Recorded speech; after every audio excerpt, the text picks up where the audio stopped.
오세훈 서울시장의 당선 이후 민주당이 다수인 서울시 의회와 협치와 소통이 잘 될까 우려하는 시선이 많았습니다. 현재까지 표면적으로는 10년 전처럼 사이가 나빠 보이지는 않습니다. 국민의힘 소속 성중기 서울시의원 연결해서 현재 분위기 알아보겠습니다. 의원님 안녕하십니까? 네, 안녕하십니까? 네. 자, 얼마 전 300회를 맞은 시의회, 여기다가 이 새로운 시장까지 나름대로 의미 있는 임시회였을 것 같은데 잘 마무리됐습니까? 네, 잘 마무리됐습니다. 네. 어떻게 의회가 진행되는지 좀 한 말씀 해주시죠. 아무래도 오세훈 시장이 새로 취임을 하면서 네. 여야 간의 협치가 좀 어려울 것이다라는 시각이 많이 있었습니다. 근데 잘 아시겠습니다만 서울시 의회 절대 다수인 101명의 민주당 의원들이 네. 과거에 박원순 시장 때 보였던 것처럼 한쪽으로 기울어진 이런 것보다는 이번 그 선거에서 보여줬던 이 시민의 민심을 누구보다도 잘 반영해야 될 책임이 있는 위치에 있다 보니까 오세훈 시장과의 협치도 굉장히 원만하게 잘 되고 있는 걸로 이렇게 생각하고 있습니다. 네. 그런 느낌을 받고 있습니다. 네, 그럼 의원님이 발의하신 조례안부터 먼저 살펴보겠습니다. 서울시 보행권 확보와 보행 환경 개선에 관한 기본 조례 개정안인데 주요 내용 먼저 잠깐 짚어주시죠. 네, 최근에 우리 보행 중에 특히 이제 스몬비라는 그 신조어가 나올 정도로 예. 보행 중에 핸드폰을 본다든지 아니면 전자기기를 이용하면서 연간 그 보행 사고가 사망자 수만 무려 한 180명, 그다음에 부상자가 한 3만 명 정도로 아주 심각한 수준에 이르고 있습니다. 그래서 서울시 의회에서 제가 선제적으로 이 보행 문화 개선을 위한 교육, 홍보를 함으로 인해서 이 보행 안전 기반을 좀 마련할 수 있는 기반이 되지 않나 이렇게 해서 발의하게 된 겁니다. 예. 자, 이렇게 조례까지 발의할 만큼 심각한 수준인 것 같은데 어떻습니까? 스몬비 관련 조례로 인해서 어떤 기대 효과가 있을까요? 예, 이게 상위법 때문에 강제적으로 단속을 한다든지 이런 규정을 하기는 어렵습니다만 네. 우선 홍보, 그다음에 교육을 통해서 우리 이용자 스스로가 이 생활에 좀 보행 안전을 스스로 실천하도록 하는 이런 교육 홍보가 더 중요하다라고 생각하고 이번 조례를 통해서 많은 홍보와 그 교육을 통해서 보행 안전에 큰 도움이 될 걸로 기대하고 있습니다. 네, 이런 사고 예방을 위해서는 서울시 차원의 관심 그리고 교육이 진행되도록 하는 것이 중요할 것 같은데요. 여기에 더해 조금 더 강제적인 방안도 필요하지 않을까요? 예, 그 더 강제적인 방안은 관련 법을 충분히 검토해서 필요하다면 좀 더 강제적인 그 단속이라든지 과태료 부과하는 방법도 서울시를 넘어서 국회 차원에서도 검토가 돼야 될 내용이라고 생각합니다. 네, 그럼 이번엔 주제를 좀 바꿔보겠습니다. 이번 임시회에 같은 당 소속 시장이 출석하셨습니다. 어떻게 보셨습니까? 저는 박원순 시장 7년을 함께 했던 서울시 의원으로서 사실은 저희 당 의원들이 6명입니다.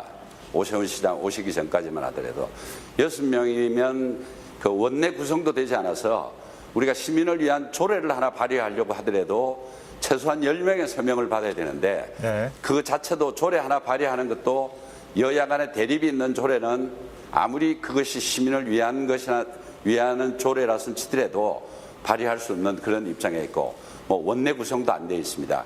이제 그런 중에 우리 오세훈 시장이 취임을 해서 말 그대로 이제 저희들이 7명이지만 이제 여당 의원이 됐습니다. 그런데 오세훈 시장께서 취임하시는 그 다음 날부터 그 협치를 하고 또 어떤 민심을 반영하는 이런 선제적인 그 시정을 보고 굉장히 다른 어떤 그 시장에 비해서 아마 시민을 위한 그런 민심을 빨리 추스리고 잘 선제적으로 대응하고 있다라는 이런 생각을 하고 있습니다. 예. 자, 이번에 좀 팔이 안으로 굽을 걸 감수하고 질문 좀 드리겠습니다. 오세훈 시장이 취임한 지 한 달여가 지났습니다. 지금 잠깐 말씀해 주셨지만 어떻게 평가하시는지 궁금하고 또 어떤 부분에 주력해야 할 거라고 생각하시는지 궁금합니다. 저는 오세훈 시장이 이미 그 10년 전에 시장 직무를 했던 충분한 경험이 있기 때문에 예.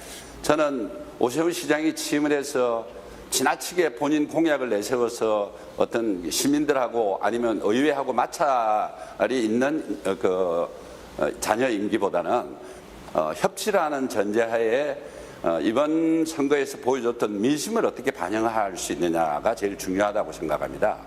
그런 의미에서 서울시 의회 다수당도 다소 어떤 정당 간의 갈등이라든지 대립은 있을 수 있지만 네.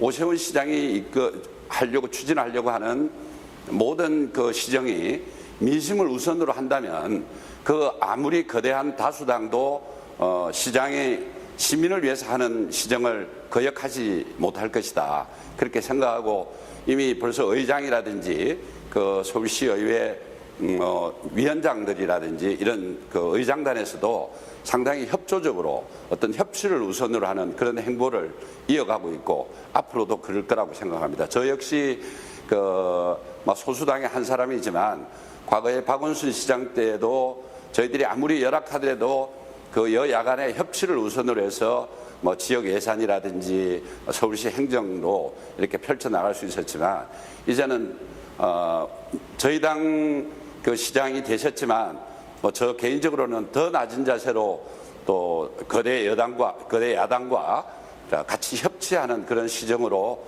남은 임기 동안 오세훈 시장이 시민을 위해서 좀 시정을 잘 펼쳐갈 수 있도록 좀 같이 하겠다는 말씀을 드리고 싶습니다.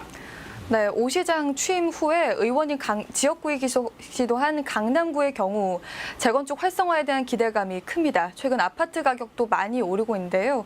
오 시장의 부동산 정책을 간단하게 표현하자면 당근과 채찍 정도로 표현할 수 있을 것 같은데 의원님은 어떻게 보십니까?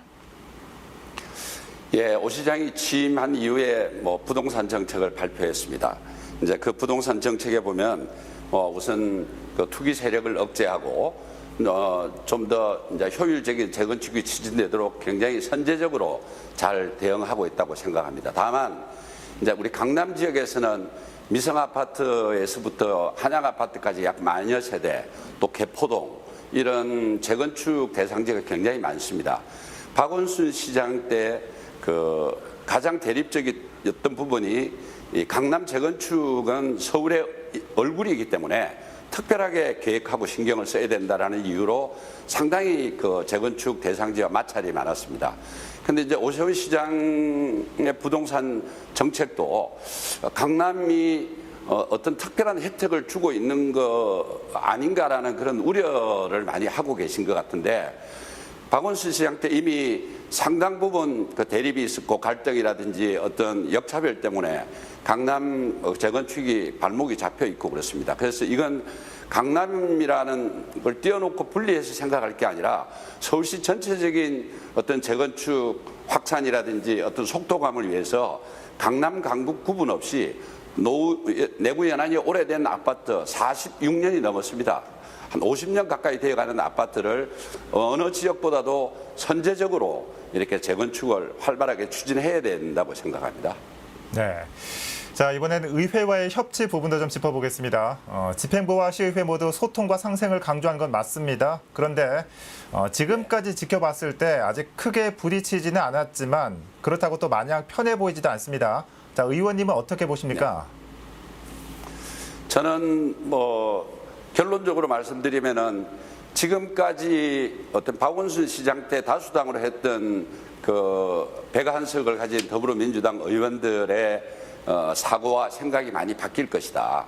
그건 왜냐하면 오세훈 시장을 위해서 시정을 협치하고 이런 것보다는 이번 선거에서 보여줬던 거대한 민심을 이제 다수 어떤 그 야당에서도 읽을 수밖에 없을 것이다라는 생각에서 반드시 전향적으로 협치를 할 거라고 생각하고요. 네. 현재까지 보면 일부 어떤 의회 기능이라는 게 시장 행정을 감시하고 견제하고 하는 고유 어떤 기능이 있겠지만 지금까지 기류로 봐서는 굉장히 협조적이고 또 앞으로도 의장단에서도 오세훈 시장에 대해서 전폭적으로 협치를 이어가겠다라는 그런 얘기가 많이 나오고 있습니다. 제가 느끼기에도 그렇고 하니까 잘 될 수 있을 걸로 생각합니다.